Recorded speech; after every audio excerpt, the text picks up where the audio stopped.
ताज़ुन ख़बर आवा ताईं पहुचाईंदासीं। टंडो लहर वेझो कोर्ट में पेशीअ ते ईंदड़नि ते हमले में नौजवान मारिजी वियो आहे। तफ़सील मालूम कयूं था। नसीर शाह टेलीफोन लाइन ते मौजूदु आहे। नसीर शाह, कहिड़ा तफ़सील आहिनि, आगाह कजो। जी त नाज़रीन खे ॿुधाईंदा हलो त टंडो लहर जी सेक्शन थाणे जी हद में पीर काठी स्टाफ वटि कोर्ट ते वेंदड़ ॿ नौजवाननि मथां जवाबदार पारां फायरिंग करण जे नतीजे में 19 साला रोज़ेदार फुलबख्श कलोई पुटु मोहम्मद असलम कलोई मौके ते फ़ौत थी वियो, जॾहिं त साण सां गॾु सुनवाई ते वेंदड़ वहीद कलोई सख़्तु ज़ख़्मी थी पियो।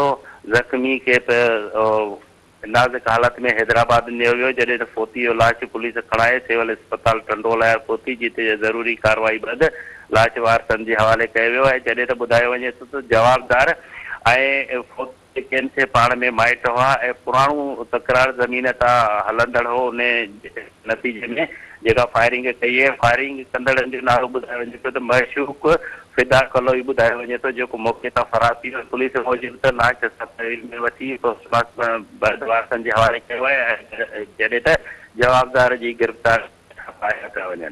जी नसीर शाह, महिरबानी तफ़सील ॾियण जे लाइ।